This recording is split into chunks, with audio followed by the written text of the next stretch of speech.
Little information survives about Shang law, administration, and justice. The Shang do not give law codes in the way that you and I would think about them. And instead, they ruled by decree.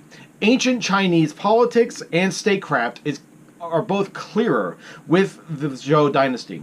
Eventually, the Zhou would ally with the Shang and win recognition as the kings of the western regions, but they organized their allies better than the Shangs and ultimately won control. According to Zhou accounts, the last Shang king was a criminal fool, giving himself over to wine, women, tyranny, and greed. And many towns and political districts became loyal to the Zhou.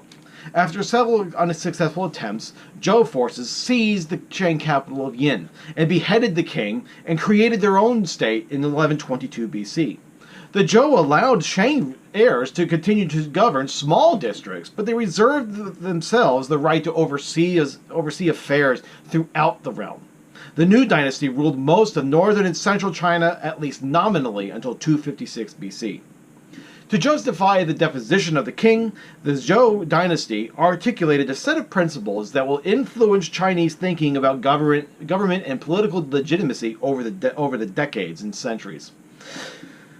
Zhou politics rested on the assumption that earthly affairs were closely aligned with heavenly affairs. Heavenly powers granted the right to govern, known as the mandate of heaven, to an individual known as the Son of Heaven. The ruler served as a link between heaven and earth. He had to govern conscientiously, observe high standards of honor and justice, and maintain order and harmony within his realm.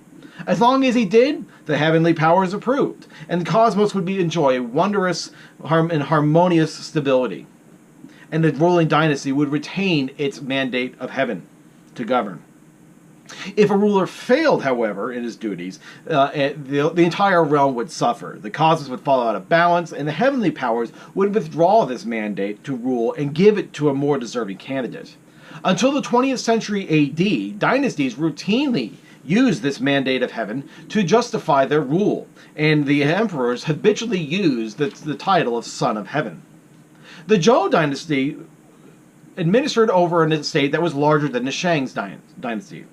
Zhou rulers relied on decentralized administration. They gave power to subordinates who offered loyalty to the government in return.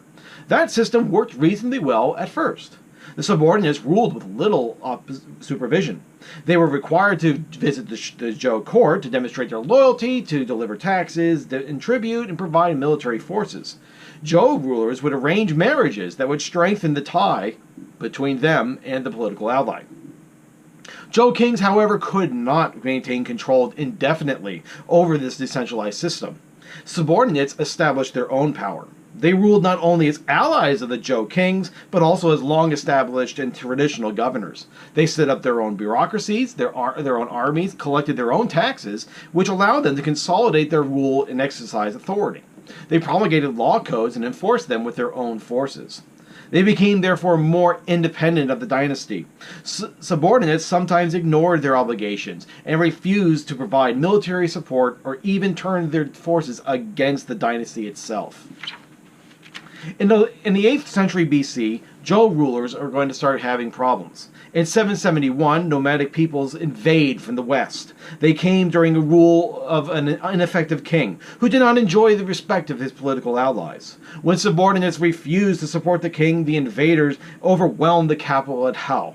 Following that disaster, the royal court moved to Luoyang, which served as the Zhou capital until the end of the dynasty.